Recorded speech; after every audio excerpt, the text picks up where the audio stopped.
নমস্কার, story officially চ্যানেলে আপনাদের প্রত্যেককে স্বাগত। আমি আজকে যার কথা বলছি সে আর কেউ না, সে হলো শবরী। যার ভক্তি, যার ভিতরে 9 প্রকার ভক্তি পরাকাশ যার ভিতরে, সেই হলো শবরী। ভগবানের কাছে যার যেতে হয়নি, ভগবান স্বয়ং এসেছে যাকে দেখার জন্য, সেই হলো শবরী।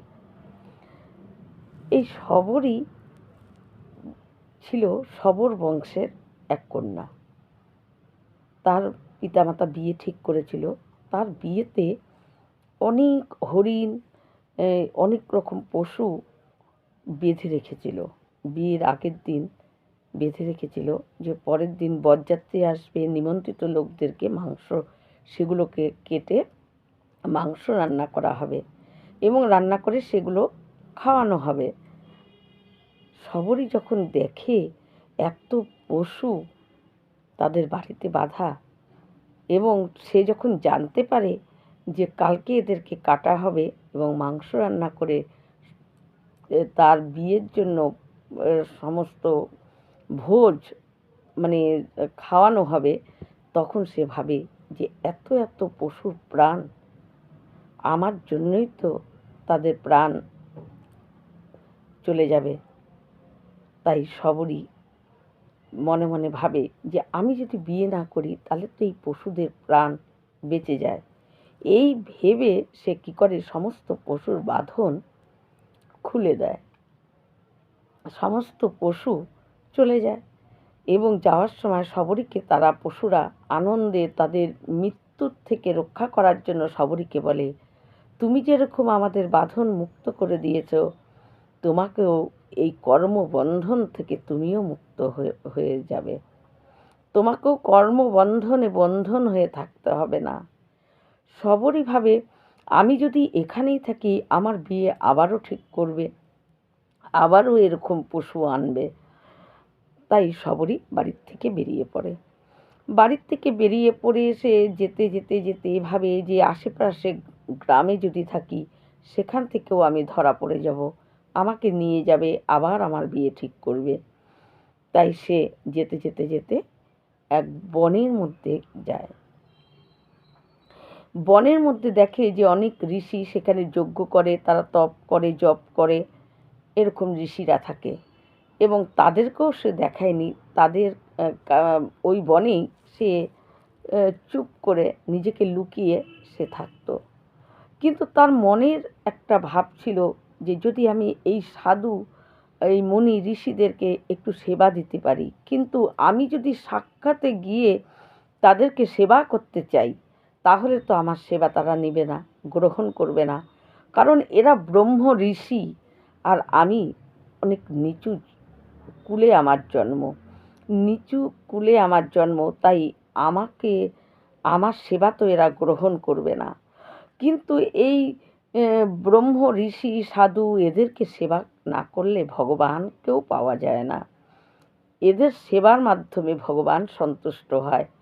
তাই শবরী কী করে, অনেক অন্ধকার থাকতে উঠে সে যজ্ঞের জায়গা মুছে পরিষ্কার করে ছোট ছোট কাঠ সারাদিন ধরে কুড়িয়ে নিয়ে আসে, সেগুলোকে ছোট ছোট করে কেটে যজ্ঞের জন্য প্রস্তুত করে সমস্ত ফুল টুল তুলে সব সুন্দর করে সাজিয়ে, এবং ওই ব্রহ্ম ঋষিরা যেই পথ দিয়ে সরোবরে স্নান করতে যেত, সেই সরোবরের রাস্তা সে ঝাড় দিয়ে এত সুন্দর পরিষ্কার করে রাখত যাতে ওই ঋষিদের পায়ে কোনো পাথর বা কাঁটা কোনো কিছু না লাগে।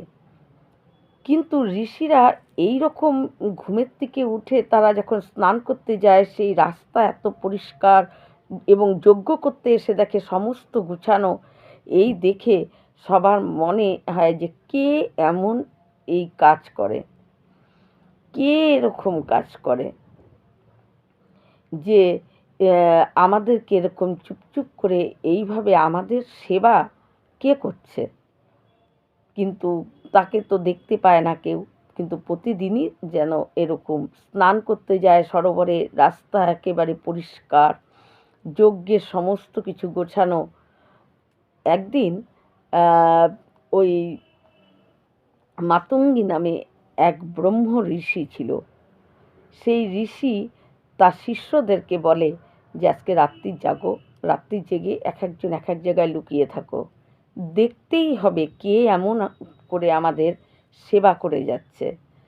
তাই যখন নাকি ওই শিষ্যরা ওই মাতঙ্গী ঋষির কথায় তারা চারিদিকে লুকিয়ে থাকে, দেখে অন্ধকার থাকতে একজন এসে সমস্ত কিছু গুছিয়ে ঝাড় দিয়ে পরিষ্কার করে যাচ্ছে।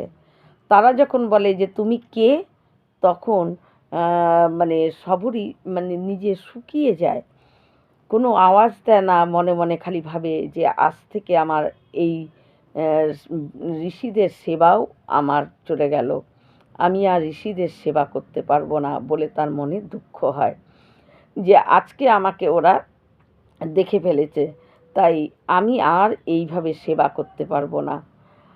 তারপর এই বলে সে তার জায়গায়, সে যেখানে থাকতো লুকিয়ে থাকতো সেইখানে চলে যায়। কিন্তু ওই মাতঙ্গী ঋষি তিনি প্রকৃত ব্রহ্ম ঋষি। তার মধ্যে ঋষির যে গুণ, যে ভগবানের মহাত্মার মধ্যে যা গুণ থাকা দরকার, সমস্ত গুণ সম্পন্ন ঋষি। সেই ঋষি যখন যায় দেখে সে অবাক হয়ে যায় যে না ঘর আছে, না বাড়ি আছে, না কিচ্ছু আছে, একটা ঝাড়ের মধ্যে, মানে বনের ঝাড়ের মধ্যে সে থাকে, এবং না খাওয়ার কিছু আছে না কিছু আছে। তখন সেই ঋষি তাকে বলে যে সে ঋষি যখন তাকে জিজ্ঞাসা করে তুমি কে, তখন ওই শবরী তার সমস্ত কথা সে ওই মাতঙ্গী ঋষিকে বলে। ঋষি তখন তাকে বলে যে তুমি চলো, তাকে বনের ঋষিদের আশ্রমের মধ্যেই একটা ছোট্ট কুঠির বানিয়ে দেয়, বলে আজ থেকে তোমার আর লুকিয়ে থাকতে হবে না, তুমি এই ঘরেই থাকবে, আর তোমার জন্য একটা আলাদা ঘর তৈরি করে দিয়েছি, এই ঘরে কুটিরেই তুমি থাকবে, আর আজ তোমাকে আমি মন্ত্র দেব এবং নামও দেব। তাই তখন সবরই তার একটু আশ্বাস পায় এবং ওই মাতঙ্গী ঋষির সঙ্গে সে যায়, তাকে কুঠির দেখায় যে তুমি এই কুঠিরেই থাকবে, আর সবরী আসে, সবরীকে মন্ত্র দেয় এবং নামও দেয়। এই সবরীকে যেহেতু সে নিচু জাতের ছিল, তাই এক একজন ঋষি, ওখানে যে আরও ঋষিরা ছিল তারা এক একজন নিজেদেরকে ভাবতো, কেউ ভাবতো আমি জিতেন্দ্রীয়, কেউ ভাবতো আমি ব্রহ্ম ঋষি, কেউ ভাবতো আমার তপ জপের এত গুণ, বা নিজেদের মধ্যে তাদের মধ্যে অহংকার ছিল। তারা কি করলো, গোটা জায়গায় রটে গেল যে মাতঙ্গ ঋষির সম্বন্ধে নানান রকম কথা তখন শুরু হয়ে গেল, যে এই ঋষি একজন ছোট জাতকে কুঠির বানিয়ে দিয়েছে, তার জায়গার মধ্যে ঘর বানিয়ে তাকে রেখেছে, তাকে নাম দিয়েছে, তাকে মন্ত্র দিয়েছে। কিন্তু ওই মাতঙ্গ ঋষি তিনি জানতো যে ভগবানের জপ তপে যদি কারো ভিতরে অহংকার থাকে, ভগবান তার প্রতি সন্তুষ্ট হয় না। কিন্তু ভগবান নিজে কোনো জাত বা কুল এগুলো বিচার করে না। তাই সেই এইটুকু মনে করে তবুও সমস্ত রকম কথা, নানা রকম কথা শুনেও সে সবরীকে আশ্রয় দিয়েছিল, এবং সবরী তার গুরু ভক্তিতে, গুরুর এত সবরীর গুরু ভক্তি ছিল, আর গুরু যে নাম দিয়েছিল সেই নাম সবরী জপ করত। এইভাবেই চলছিল। কিন্তু প্রত্যেকের যে আরও সব ঋষিরা ছিল তারা সবাই সবরীর কে মানে ভালো চোখে দেখতো না, এবং সেই মাতঙ্গী যে ব্রহ্ম ঋষি তাকেও তারা সেইভাবে শ্রদ্ধা করতো না, যেহেতু সে ছোট নিচু জাতের একজন, এবং সে মেয়ে, তাকে মন্ত্র দিয়েছে, তার জন্য তাকে নিচু চোখে দেখতো। যে তারা নিজেরা ভাবতো যে আমরা এক একজন, কেউ ভাবতো আমি জিতেন্দ্রীয়, কেউ ভাবতো যে আমি ব্রহ্ম, আমি ব্রহ্ম ঋষি, নিজেদেরকে তপ, জপ, জিতেন্দ্রিয় সব কিছুতে নিজেদের অহংকারে তারা ভরেছিল। কিন্তু তারা সেটা বুঝতে পারত না। উপরন্তু তাদেরকেই নিচু চোখে দেখত।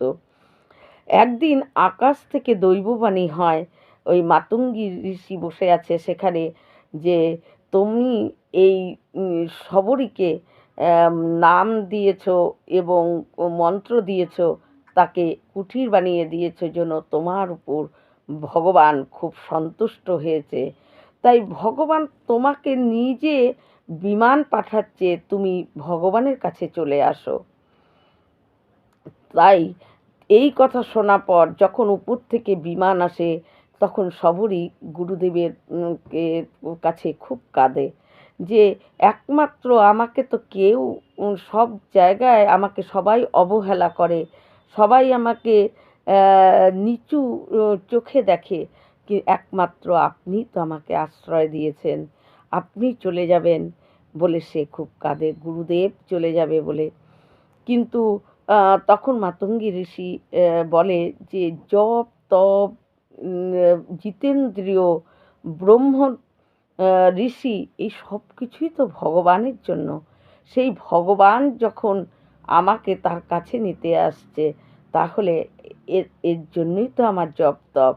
বলে বিমান আসে, সেই বিমানে চড়ে যাওয়ার সময় শবরীকে বলে দেয় যে আমার তো ভগবানের কাছে যেতে হচ্ছে, একদিন ভগবানই তোমার কাছে এসে ধরা দেবে, একদিন তোমার কাছে ভগবান আসবেই ধরা দিতে।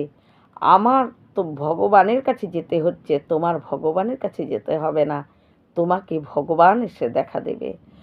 গুরুদেবের এই কথাটা বলে গুরুদেব যখন বিমানে চড়ে চলে যায় এবং শবরী কে ওই ব্রহ্ম ঋষিরা সবরীর মতো গুরুদেবের মন্ত্র জপ করে থাকতো, কিন্তু ব্রহ্ম ঋষির যারা নিজেদেরকে ভাবতো, তারা তাকে ভালোভাবে দেখতো না। তারপর এইভাবে চলতে চলতেই শবরী ওই গুরুদেবের কথা বিশ্বাস করে, শবরী গুরুদেবের কথাটাকে তার বিশ্বাস মানে এমনভাবে ধরে নিয়েছে, সেই কথা অনুযায়ী শবরী নিত্যদিন যেখান দিয়ে প্রভু কবে আসবে আমি তো জানি না, নিশ্চয়ই গুরুদেব যেরকম বলেছে প্রভু আসবেই। তাই কী করতো, প্রতিদিন শবরী ভোরবেলা উঠে অনেক ফুল তুলতো, ফুল তুলে সেই যেই রাস্তা দিয়ে তার ঘরে ঢোকা যায় সেই রাস্তায় ফুল বিছিয়ে দিত, যাতে প্রভুর চরণে কোনো ব্যথা না লাগে।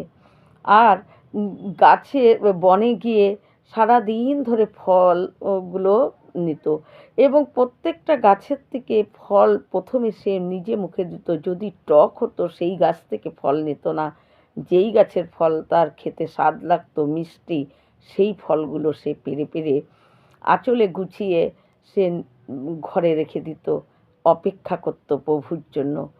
এইভাবেই শবরী নিত্যদিন এইভাবে করত।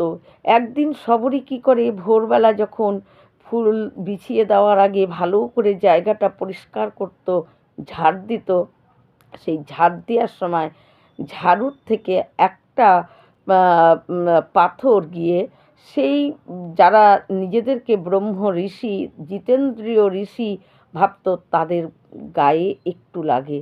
তাই তারা স্নান করতে যাচ্ছিল, সেই সময় শবরী ঝাড় দেওয়ার সময় যখন তার ঝাড়ুর থেকে একটু একটা ছোট্ট পাথর তাদের গায়ে লাগে, তারা তাকে নানা রকমভাবে কথা শোনায়।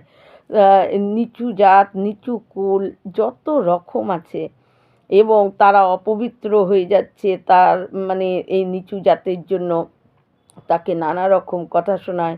এবং পুকুরে শবরীকে এইরকমভাবে তিরস্কার করার জন্যই সেই পুকুরের জল সেদিন কী হয়, নোংরা হয়ে যায়, স্নান করার মতো যোগ্য না। যেই পুকুরে এত দিন ধরে স্নান করেছে সেই পুকুরের জল দেখে নোংরা, বড় বড় পোকা ভর্তি।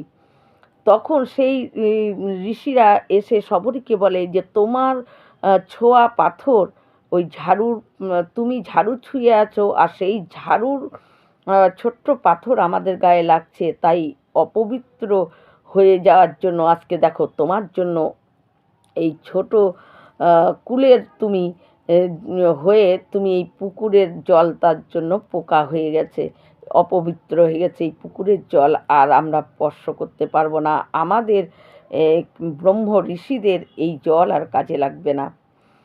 তখন এটাই সবরীও তো আর কিছু বলে নাই, তিনি তো ওরা যা বলে তাই ভাবছে, কিন্তু সবরীকে নানা রকম কথা শোনায় এবং ওই পুকুরের জল নষ্ট হয়ে যাওয়ার জন্য যারা নিজেদেরকে ব্রহ্ম ঋষি ভাবত তাদের অসুবিধাও হয়, তারা স্নান করতে যেতে পারে না, কারণ পুকুরের জল নষ্ট হয়ে গেছে ওই সবরীর জন্য, অপবিত্র বলে।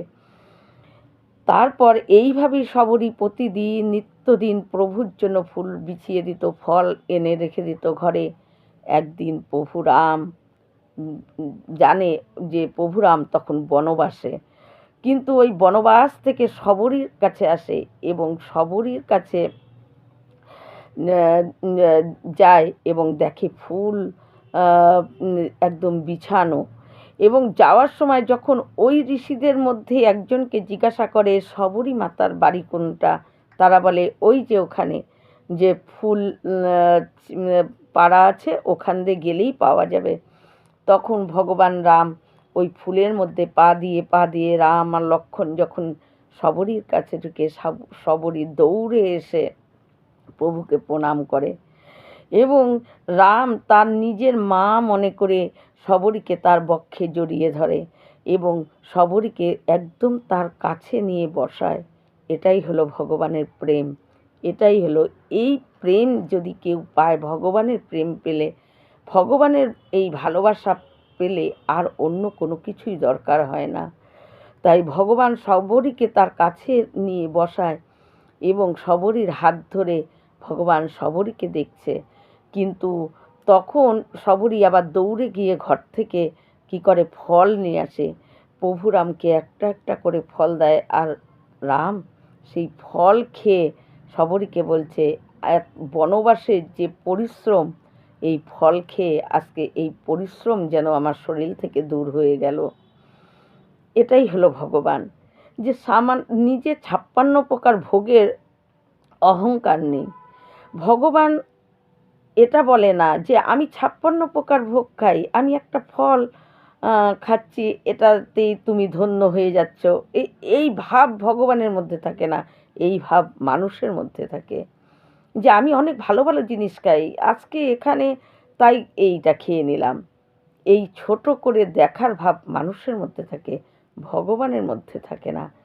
ভগবান ওই রাম ওই সবরীর ফলটা খেয়ে সে কি বলছে, যে আমার এই বনবাসের যে পরিশ্রম, সেই পরিশ্রম আজকে আমার দূর হয়ে গেল তোমার এই ফলটা খেয়ে। ভাবা যায় কত সুন্দর কথা আর কত বড় কথা, একেই বলে ভগবান। কিন্তু ওইদিকে যারা নিজেদেরকে ব্রহ্ম ঋষি, জিতেন্দ্রীয় ঋষি ভাবত, তারা তখন ভাবে যে রাম তো আমাদের কাছে আসা তো দূরের কথা, আমাদের সঙ্গে তো একটু দেখাও করবে না, তাহলে যাই আমরাই গিয়ে একটু প্রণাম করে আসি, আর পুকুরটা যে নিচু জাতের জন্য যে পুকুরটা নষ্ট হয়ে গেছে, যদি রামের চরণে এটা ঠিক হয়। কিন্তু তখনও তাদের মধ্যে কোনো অহংকার দূর হয়নি, তখনও অহংকার আছে, তাই তারা রামের কাছে যায় এবং রামকে গিয়ে প্রণাম করে বলে যে প্রভু এই পুকুরটা আমরা ব্রহ্ম ঋষিদের এই পুকুরের জল ব্যবহার করতে পারছি না, তখনও নিজেকে ব্রহ্ম ঋষিরা এই পুকুরের জল ব্যবহার করতে পারছি না, কারণ এই পুকুরের জল নিচু জাতের মানুষের স্পর্শে পুকুরের জল নষ্ট হয়ে গেছে, তাই আপনার চরণ যদি এই পুকুরে একটু দেন, তাহলে যদি পুকুরের জলটা ঠিক হয়। তা রাম বলছে আমার চরণে এই পুকুরের জল কি করে ঠিক হবে, আমি এই ব্রহ্ম ঋষিদের চরণেই আমার ঠাঁই, আর আমার চরণে এই পুকুরের জল ঠিক হবে, এ তো কিছুতেই হবে না, তোমরা ব্রহ্ম ঋষি, জিতেন্দ্রীয় ঋষি, তোমাদের চরণ ঠেকিয়ে দেখো পুকুরের জল ঠিক হয় নাকি, হলেও হতে পারে। তখন তারা কি করে, গিয়ে তাদের চরণ পুকুরে ঠেকায়, কিন্তু পুকুরের জল ঠিক হওয়ার জায়গায় আরেকটু দুর্গন্ধ বেশি হয়ে যায়। তারা তখন এসে বলে প্রভুকে যে, প্রভু, আমাদের পা ঠেকানোতে পুকুরের জল মনে হচ্ছে যেন আরও দুর্গন্ধটা বেড়ে গেল। তখন তা আপনার পাটায় যদি আপনি একবার পুকুরের জলে ঠেকান, তাহলে, কারণ আপনার পায়ে তো স্পর্শ পেয়ে অহল্যা, পাথর থেকে অহল্যা হয়েছিল, নিজের রূপ তিনি পেয়েছিলেন। রাম বলছে যে, না, আমার পা, তোমাদের পায়েই যেরকম ওই পুকুর ঠিক হলো না, আমার পায়ে তো হবেই না। ওই পুকুর যদি তোমরা ঠিক চাও, ওই পুকুরে যদি স্বচ্ছ জল চাও, তাহলে এই শবরীর পা পুকুরে নিয়ে যায় চোবাও, তাহলেই তার পায়ের ধোয়া জল যদি ওই পুকুরে যায় লাগে, তাহলেই ওই পুকুরের জল ঠিক হতে পারে, তার আগে এই পুকুরের জল ঠিক হবে না। যদি তোমরা ঠিক করতে চাও, তাহলে এই শবরীর পা নিয়ে তার পাটাকে এই পুকুরের জলে ধুয়ে নিয়ে আসো, তাহলেই হবে। তখন তাদের অভিমান, ব্রহ্ম ঋষি, জিতেন্দ্রীয় ঋষি, সেই অভিমান তাদের ভিতর থেকে যায়। এবং রাম তাদেরকে এটাও বলে যে, তোমাদের এতদিনের তপস্যাও নষ্ট হয়ে গেছে। এবং তখন তারা বুঝতে পারে যে, আমাদের নিজেদের এইভাবে ছোট করে শবরীকে দেখার জন্যই আমাদের নিজেদের সমস্ত তপস্যা, আমরা নিজেদের সমস্ত জ্ঞান, সব কিছু আমাদের নষ্ট হয়ে গেছে। এবং শবরীর ওই পায়ের জল, তখন শবরীকে নিয়ে গিয়ে সেই পুকুরে পা ধোয়ানোর সঙ্গে সঙ্গে শবরীর পা পুকুরে লাগার সাথে সাথে সেই জল স্বচ্ছ জল হয়ে যায়। এবং সেই দেখে তখন তারা বুঝতে পারে, এবং তাদের অহংকার দূর হয়। আসলে প্রভু ভগবান এরকমই। ভগবান জাত কুল কিচ্ছু দেখে না। ভগবান তার ভেতরে ভক্তি, শ্রদ্ধা, ভাব, আকুলতা, এগুলা ভগবান দেখে। ভগবানের জপ করে ভগবানের নিজেকে জিতেন্দ্রীয়, জিতেন্দ্রীয় অর্থাৎ সমস্ত ইন্দ্রিয়কে জিতে নেওয়া, মানে কোনো ইন্দ্রিয় তার বশে নেই। প্রত্যেকটা ইন্দ্রিয় তার বশের মধ্যে আছে, তার বশের বাইরে নেই। তারা তাদের ইচ্ছাকে বশ করে রাখা, তাহলে তাকে জিতেন্দ্রীয় বলে। কিন্তু যার জিতেন্দ্রীয় ক্ষমতা আছে, তার ভিতরে অহংকার থাকলে তার জিতেন্দ্রীয়তাও নষ্ট হয়ে যায়। তার ব্রহ্ম ঋষি যে তপ জ্ঞান সব নষ্ট হয়ে যায়। তাই